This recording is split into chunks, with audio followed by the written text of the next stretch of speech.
A little over a year ago, I had what I call my wake-up call. It wasn't a dramatic heart attack or a doctor's stern warning, thank goodness. It was simpler, and in some ways more profound. My granddaughter was visiting, and she wanted me to chase her around the backyard. Just a simple game of tag. And I couldn't do it. I was out of breath in seconds, my knees ached, and I had to sit down on the porch step, feeling a wave of sadness I couldn't shake. I looked at her little face, full of energy and life, and I realized I was becoming a spectator in my own life. I was 70 years old, carrying an extra 20 kilograms that I'd been told was just part of aging, and I felt like my best days were behind me. So I did what I thought you were supposed to do. I started starving myself.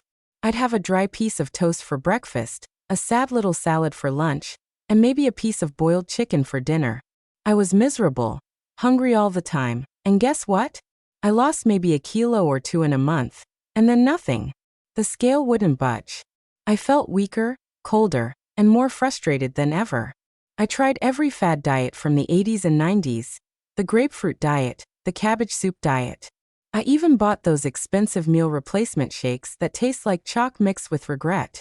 I thought, is this it? Is this what the rest of my life is going to be?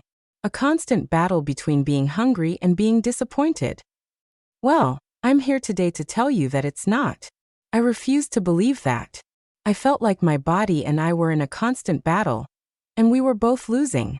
I was tired of the fight. So, I decided to call a truce. I spent the next few months not just reading, but truly studying. I talked to a lovely patient nutritionist who didn't treat me like a lost cause, but as a woman with a unique history.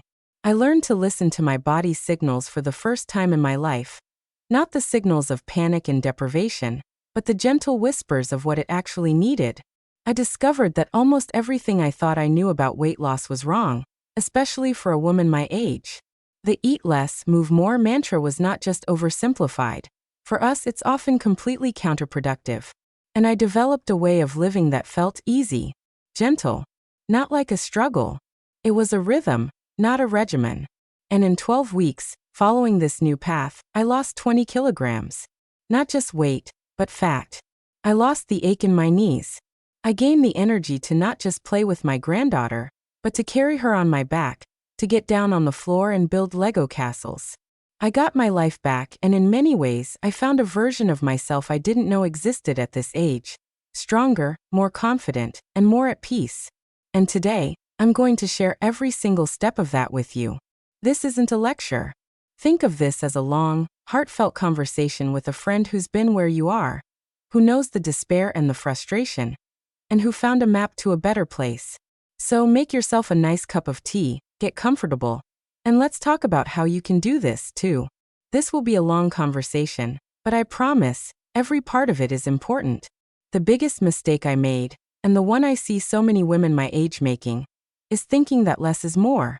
Less food, more suffering.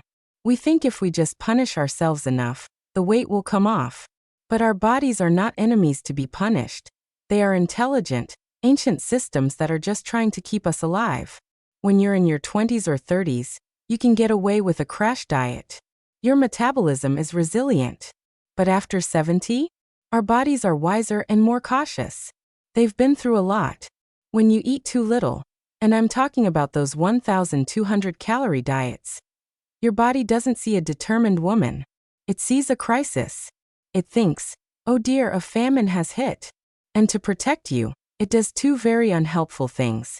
First, it slows down your metabolism. It turns down the furnace to conserve fuel because it doesn't know when the next meal is coming. Think of it like a smart thermostat. When it's cold outside, a famine, it lowers the heating your metabolism to save energy. Second, it becomes incredibly efficient at storing fat. It takes whatever little food you do give it and desperately tucks it away into your fat stores for a rainy day. It prioritizes fat storage because fat is a fantastic long-term energy source for survival. So you're eating nothing, feeling terrible, and your body is actively holding on to every ounce of fat it can. It's a brilliant survival mechanism, but it's a nightmare for weight loss. I learned this the hard way. I was eating less and less, and the scale was stuck. I was cold all the time. My hands were like ice. I needed a sweater in the summer, I had no energy, and my thinking was foggy. That was my body screaming at me that I was doing it wrong. I was fighting a battle against my own biology, and biology always wins. The second major factor is muscle loss, or sarcopenia. As we age, we naturally lose muscle mass if we don't actively work to preserve it. And muscle is the engine of your metabolism. Every pound of muscle burns calories just to exist. So if you're losing muscle, which often happens on low-calorie diets, you're essentially dismantling your metabolism's engine, piece by piece. You're making it harder and harder to burn calories. That's why many women find they can eat less and less as they get older and still gain weight. The engine is smaller. The breakthrough for me came when I stopped fighting and started cooperating. I learned about something called reverse dieting. It sounds crazy, I know. The idea of eating more to lose weight goes against everything we've ever been told. But it was the master key that unlocked everything for me. Here's what I did, and what you can do too. I started to slowly, gently increase my food intake. I didn't jump from 1,200 to 2,000 calories overnight. That would have been a shock to the system. I added about 100 to 200 calories per day each week. I went from starving on 1,200 calories to eating a comfortable, satisfying 1,800, and eventually, to my maintenance level of around 2,000 to 2,100 calories a day. Now when I tell people that, their eyes get wide. 2,000 calories? I'll gain so much weight. I thought the same thing. I was terrified. The first time I ate a full breakfast with 2 eggs and avocado, I felt like I was breaking every rule in the book.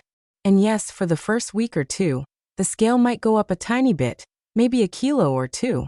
But here is the critical part. That is not fat. It's mostly water weight. As your glycogen stores replenish, they hold onto water, and the simple physical weight of the actual food in your system. It's temporary. It's the price of admission to getting your metabolism back. What happens next is nothing short of magical. Your body realizes, wait a minute, the famine is over. It's safe to burn energy again. Your metabolism starts to speed up. Your thyroid function, which can downregulate during prolonged dieting, improves. You start to feel warm again. You have energy you didn't know you still had. You sleep better. And after a few weeks of consistently eating enough, the real fat loss begins. It starts slowly, then becomes steady and consistent. I went from losing nothing to consistently losing about 0.5 to 1 kilo a week, all while eating more food than I had in years. I want you to really let that sink in. The foundation of everything is eating enough. So, your first and most important step is to stop starving yourself. Calculate your baseline calorie needs. There are simple calculators online that use your age, weight, height, and activity level. And do not eat less than that. Feed your body. Show it that it's safe. Now let's talk about what to eat, because not all calories are created equal. You could eat 2,000 calories of donuts, but you'd feel awful. Your blood sugar would be on a roller coaster, and you'd be hungry and craving more sugar an hour later. The secret to feeling full, satisfied, and energized is to build your meals around a powerful trio: protein, fiber, and healthy fats. Protein, your best friend for muscles and fullness. Protein was a total game changer for me. As we age, we need more of it to combat that natural muscle loss I mentioned. But even more importantly, it is the most satiating nutrient. It keeps you full for hours. I made sure to have a source of protein with every single meal and snack. Breakfast. This was the biggest shift. Instead of toast and jam, pure carbs, I started having 2 eggs scrambled with spinach, or a bowl of full-fat Greek yogurt with berries and a sprinkle of nuts. Sometimes I'd make a small protein shake with a scoop of vanilla protein powder, water, and a handful of frozen peaches. Lunch. A palm-sized portion of chicken, fish like salmon or cod, canned tuna or tofu. I'd pair it with a huge salad or a plate of roasted vegetables. Dinner. Similar to lunch, but I might have a lean steak, ground turkey in a bolognese sauce, or a hearty lentil soup. Snacks. A hard-boiled egg, a slice of turkey, a small handful of almonds, or a cup of cottage cheese. The difference in my hunger levels was night and day. The constant, gnawing hunger that had plagued me for years just vanished. Fiber. The unsung hero of digestion and volume. The other half of the equation is fiber, which comes from vegetables, fruits, and whole grains. I started making half of my plate non-starchy vegetables at lunch and dinner. Not just a sad little lettuce leaf, but a big, colorful variety. Broccoli, cauliflower, Brussels sprouts, spinach, bell peppers, zucchini, carrots, asparagus. I roasted them with a little olive oil, salt, and herbs like rosemary and thyme, which made them delicious and satisfying. The fiber fills you up physically. It adds bulk to your meal with very few calories. It keeps your digestive system running smoothly, which is a common issue for us.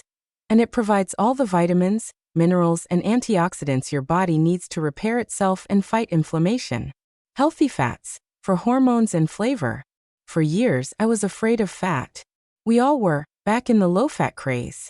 But healthy fats are essential for hormone production, including the hormones that regulate our metabolism. They also make food taste good and contribute to satiety. I started cooking with olive oil and avocado oil. I added half an avocado to my salads. I included a small handful of nuts and seeds. Fat slows down the digestion of your meal, helping to keep your blood sugar stable and preventing those energy crashes and sugar cravings. Let me give you a practical example from my own life. My old diet, breakfast was one piece of toast with a tiny bit of margarine and a cup of black coffee, maybe 150 calories. I'd be starving, shaky, and irritable by 10 a.m., ready to eat my own arm. My new breakfast became 2 eggs scrambled with a handful of spinach and mushrooms, cooked in a teaspoon of olive oil, with half an avocado on the side, sometimes with a slice of whole grain toast. About 400 to 450 calories. I would be full, focused, and genuinely happy until lunchtime. See the difference? One leaves you hungry and miserable, sabotaging your willpower for the rest of the day. The other fuels your body, supports your metabolism, and keeps you satisfied and in control. And let's talk about the bad foods. I don't believe in completely cutting out anything. That just leads to cravings and eventual binges, followed by guilt. What I did, and what I encourage you to do, is to change the ratio. I made whole, unprocessed foods like meats, fish, eggs, vegetables, fruits, nuts, seeds, and whole grains, the foundation of my diet, about 80 to 90% of what I ate. The other 10 to 20%, I left for the foods I love. I still had a small piece of dark chocolate in the evening with my tea. On Sundays, my family would get together, and I'd have a slice of my famous apple pie. I enjoyed it thoroughly, without a shred of guilt, and then I went right back to my normal eating pattern at the next meal. This is not a diet, it's a lifestyle. And a lifestyle has to have room for joy, connection, and celebration. Deprivation is not a sustainable strategy. For decades, I thought exercise meant slogging it out on a treadmill for an hour, bored and miserable, or doing painful, high-impact aerobics. I hated it. And because I hated it, I never stuck with it. What I learned is that movement is non-negotiable for health and weight loss, especially as we age, but it doesn't have to be punishment. It can be a joy, a celebration of what your body can do. I broke my movement down into 3 simple categories, and I want you to think about them this way too. First, daily gentle movement. The power of the walk. This is the most important kind, especially when you're just starting. I started walking. Not power walking, just walking. I'd put on an audiobook or a favorite podcast and walk around my neighborhood for 30 to 45 minutes most days. Sometimes I'd break it up, a 15-minute walk after breakfast and a 15-minute walk after dinner. The goal was not to burn a specific number of calories or get my heart rate into a certain zone.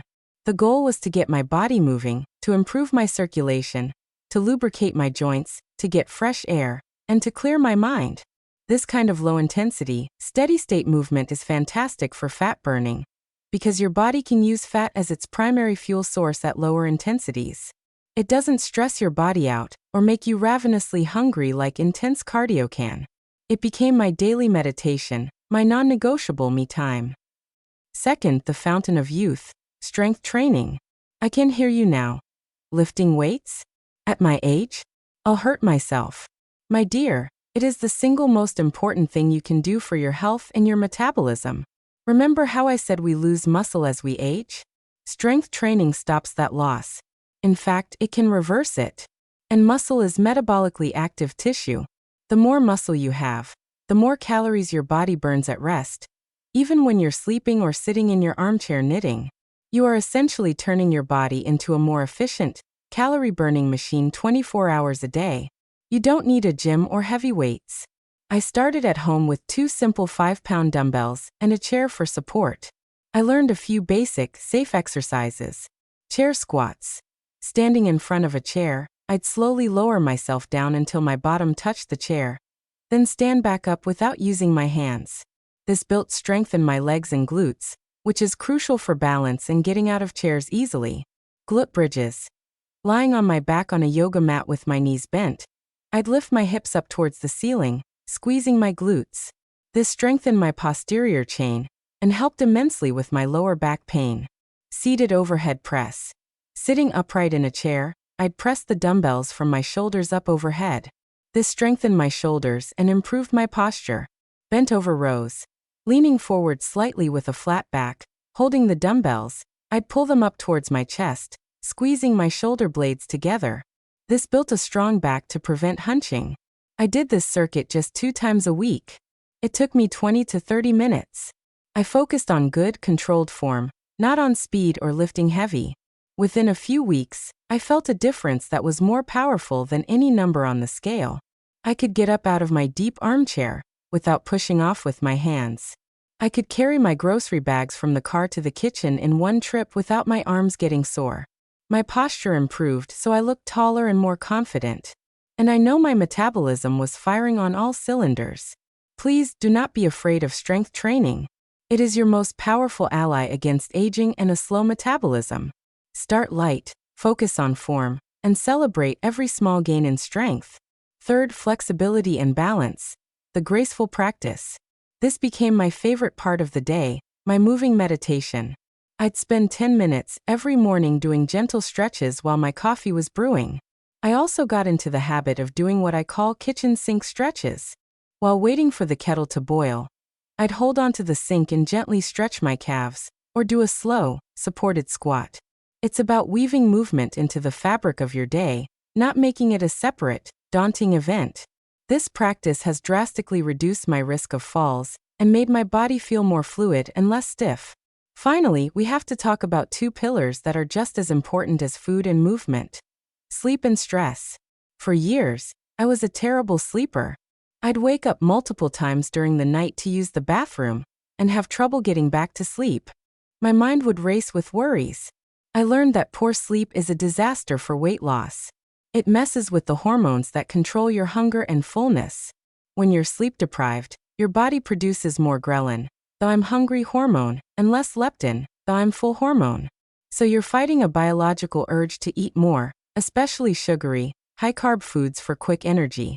Furthermore, poor sleep raises cortisol, your stress hormone, which encourages your body to store fat, particularly around your belly. I made sleep a non-negotiable priority, just like taking medication. I established a firm, calming bedtime routine. I stopped looking at screens, the TV, my phone, my tablet, at least an hour before bed. The blue light from these devices tricks your brain into thinking it's daytime and suppresses melatonin production. Instead, I'd read a physical book under soft lamplight or listen to calm, instrumental music. I took a warm bath with Epsom salts. I made sure my bedroom was cool, dark, and quiet. I invested in a good blackout curtain. I stopped drinking caffeine after 2 p.m. and limited my fluids 2 hours before bed to minimize nighttime trips to the bathroom. It took a week or 2 for my body to adjust, but soon, I was sleeping through the night. Waking up feeling refreshed, not groggy, changed everything. My cravings for sugar plummeted, and my willpower to make good choices skyrocketed. It felt like I had discovered a superpower. As for stress, well, life is stressful. But chronic, low-grade stress is like a slow poison for your metabolism. My daily walks became my primary stress reliever. So did my gentle stretching. But I also learned to be kinder to myself. I learned to say no to social obligations that drained my energy unnecessarily. I prioritized quiet time for myself, to garden, to listen to music, to simply sit and be. I started a gratitude journal, writing down 3 small things I was thankful for each night before bed. This whole journey is as much about nurturing your mind and spirit as it is about transforming your body. You cannot hate yourself into a version you love. You have to lead with kindness. So let me bring this all together for you. This is the simple, sustainable system that helped me lose 20 kilograms in 12 weeks. It's a blueprint, not a rigid prison. 1. Eat enough to lose. Stop the starvation cycle. Calculate your maintenance calories and eat at that level. Trust the process, even if the scale temporarily wobbles. 2. Build a power plate. At every meal, aim for a palm of protein, a mountain of vegetables, a thumb-sized portion of healthy fats, and occasionally, a fist-sized portion of complex carbs, like sweet potato or quinoa. 3. Walk with purpose. Make a daily 30 to 45-minute walk non-negotiable. It's for your body, your mind, and your fat-burning engine. 4. Become strong. Do a simple full-body strength workout 2 to 3 times a week. Focus on squats, hinges, pushes, and pulls. Your future self will thank you for every ounce of muscle you build. 5. Sleep like it's your job. Protect your 7 to 8 hours of sleep with a ruthless, calming routine. It is the foundation of your hormonal health and willpower. 6. Embrace the 80-20 rule. Eat nourishing foods 80% of the time, and leave 20% for life's pleasures.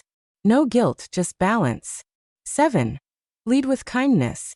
Talk to yourself like you would talk to a dear friend. Celebrate every small victory. A little more energy. A walk that felt easier. A vegetable you actually enjoyed. These are all wins.